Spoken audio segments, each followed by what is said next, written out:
At sumigaw si Jacob, "Aking mabuting anak."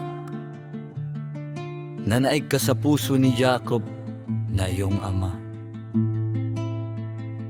At siya ay yumakap sa kanya, at siya'y hinalikan sa loob ng 2 oras na sinasabi, "Sa iyo ay matutupad ang propesya ng langit tungkol sa kordero ng alahaya at tagapagligtas ng sanlibutan, at ang isang walang kapintasan ay ibibigay para sa mga taong walang batas, at ang isang walang kasalanan ay mamamatay para sa mga taong masama sa dugo ng tipan, para sa kaligtasan ng mga hentil at ng Israel, at kanyang lilipulin si Beliar at ang kanyang mga lingkod." Nakikita ninyo sa makatuwid, aking mga anak, ang wakas ng mabuting tao. Kayong mga anak ay maging tagasunod ng kanyang habag na may mabuting pag-iisip, upang kayo rin ay magsuot ng mga putong ng kaluwalhatian. Sapagkat ang mabuting tao ay hindi nagtataglay ng masamang mata, sapagkat siya ay nagpapakita ng awa sa lahat ng tao kahit na sila'y mga makasalanan. At kahit sila'y mag-isip ng masama laban sa kanya, sa paggawa niya ng mabuti ay napagtatagumpayan niya ang kasamaan na ipinagsasanggalang ng alahaya, at iniibig niya ang matuwid gaya ng kanyang sariling kaluluwa. Kung ang sino man ay niluluwalhati, hindi siya nainggit.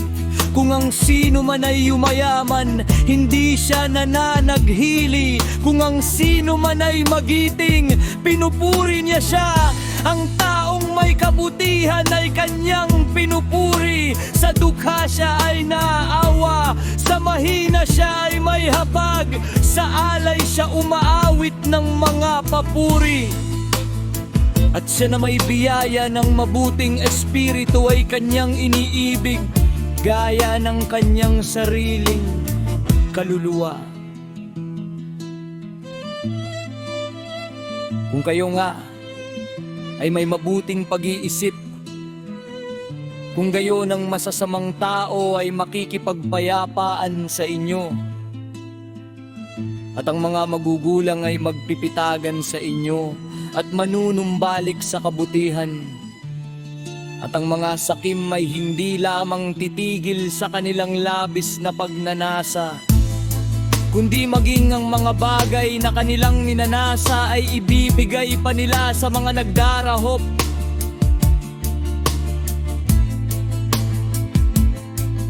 Kung kayo ay gumagawa ng mabuti, ang maruruming espiritu ay tatakas sa inyo, at ang mga mababangis na hayop ay mga takot sa inyo.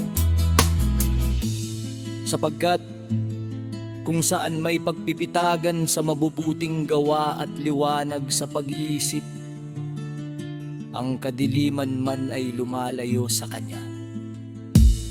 Sapagkat kung ang sino man ay gumawa ng karahasan sa isang banal na tao, siya ay nagsisisi, sapagkat ang banal na tao ay mahabagin sa kanyang manlalait at nananatiling tahimik. At kung ang sino man ay magtaksil sa isang matuwid na tao, ang matuwid na tao ay nananalangin kahit na siya ay mababang loob sa sandaling panahon. Hindi nagtagal, pagkatapos nito siya ay napakikita na lalong maluwalhati, gaya ni Jose na aking kapatid.